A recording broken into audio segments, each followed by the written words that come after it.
지난번에는 바리새인과 헤롯 당원들이 세금 문제로 예수님을 공격하려다 실패했죠. 그들이 물러나자 이번에는 사두개인이라는 또 다른 그룹이 등장합니다. 이 사람들은 단순히 죽으면 그걸로 끝인가요? 이런 걸 묻는 게 아니에요. 이들의 아주 교묘한 질문 뒤에는 과연 하나님은 죽음이라는 한계를 넘어서까지 자신의 약속을 지키시는 분인가 하는 우리 믿음의 가장 근본을 흔드는 거대한 질문이 숨어 있습니다. 자, 이 치열한 논쟁 속으로 함께 들어가 보시죠. 사두개인들이 예수님께 던진 질문, 바로 이거였습니다. 7 형제가 한 아내를 두었다면 부활할 때 그녀는 대체 누구의 아내가 되는 겁니까? 듣기만 해도 머리가 복잡해지죠. 어떻게 대답을 해도 뭔가 함정에 빠질 것 같은 아주 교묘하게 설계된 질문이었어요. 그들은 이 풀기 힘든 수수께끼로 부활이라는 개념 자체를 무너뜨릴 수 있다고 확신했습니다. 그렇다면 이 질문을 던진 사두개인들은 도대체 어떤 사람들이었을까요? 우리가 보통 잘 아는 바리새인들이 율법과 전통을 아주 중요하게 생각하는 종교적인 그룹이었다면 사두개인들은 좀 달랐습니다. 이 사람들은 성전을 중심으로 한 기득권층, 굉장히 현실적인 정치 세력이었어요. 그리고 그들의 신학에서 가장 중요한 특징은 바로 부활이나 천사, 영 같은 영적인 세계를 아예 믿지 않았다는 겁니다. 사두개인들의 세계관은요, 아주 단순하고 명확했습니다. 그들은 성경 중에서도 오직 모세오경, 그러니까 창세기부터 신명기까지 딱 첫 5권만 진짜 권위가 있다고 인정했어요. 그런데 그들의 관점에서는 이 모세오경 어디를 봐도 부활에 대한 직접적인 가르침이 없다고 본 거죠. 그러니까 당연히 죽으면 그걸로 그냥 끝이라고 생각한 겁니다. 그러니 이 사람들의 모든 관심은 보이지 않는 사후세계가 아니라 지금 당장 눈앞에 보이는 현실에 집중될 수밖에 없었죠. 이 사람들이 만든 함정이 정말 기가 막힙니다. 자신들이 유일하게 인정하는 모세오경, 그중에서도 신명기에 나오는 형사취수제라는 법을 이용해서 이 덫을 만들었어요. 형이 자식 없이 죽으면 동생이 형수와 결혼해서 대를 이어주는 제도인데요. 이 제도를 아주 극단적으로 막장 드라마처럼 끌고 간 거예요. 7 형제가 모두 한 여자와 결혼하고 죽는다는, 사실 현실에선 거의 일어날 수 없는 이야기죠. 이 이야기의 목적은 딱 하나였어요. 봐라, 부활이라는 게 이렇게 비논리적이고 말도 안 되는 거다. 이걸 보여주려는 거였습니다. 자, 이렇게 복잡하고 교묘한 함정에 대해 예수님의 첫 답변은 아주 단호하고 직접적이었습니다. 너희가 성경도 하나님의 능력도 알지 못하는 고로 오해하였도다. 여기서 오해했다는 말은 그냥 네가 좀 잘못 알았네, 이 정도의 가벼운 지적이 아닙니다. 이건 마치 정해진 궤도를 벗어나서 우주를 떠도는 행성처럼 진리에서 완전히 벗어났다는 아주 강력한 선언이었죠.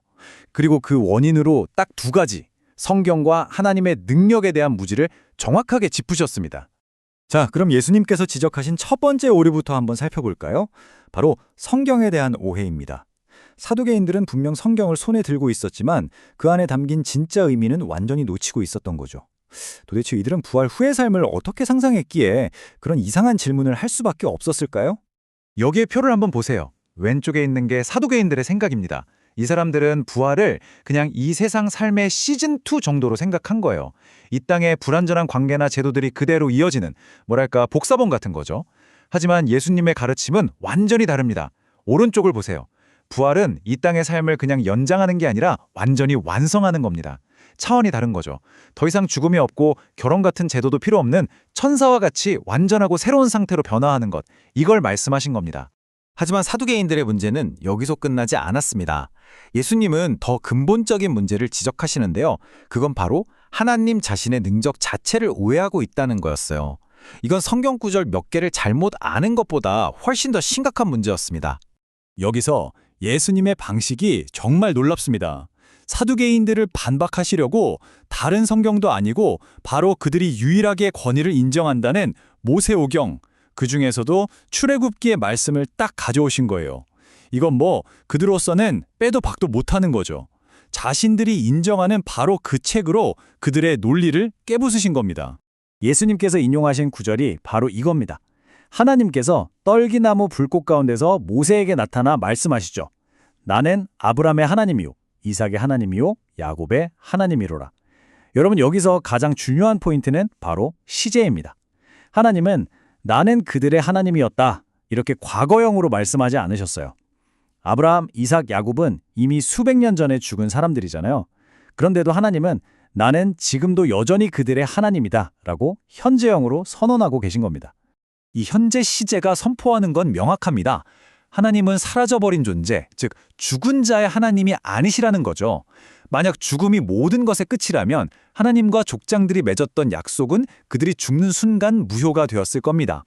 하지만 하나님이 여전히 그들의 하나님이라고 선언하신다는 건 그들이 육체적으로는 죽었을지 몰라도 하나님과의 언약 관계 안에서는 지금도 살아있는 존재라는 걸 증명하는 겁니다. 바로 여기에 부활의 약속이 담겨 있었던 거죠. 이렇게 예수님은 사두개인들의 오해를 완벽하게 논파하셨습니다.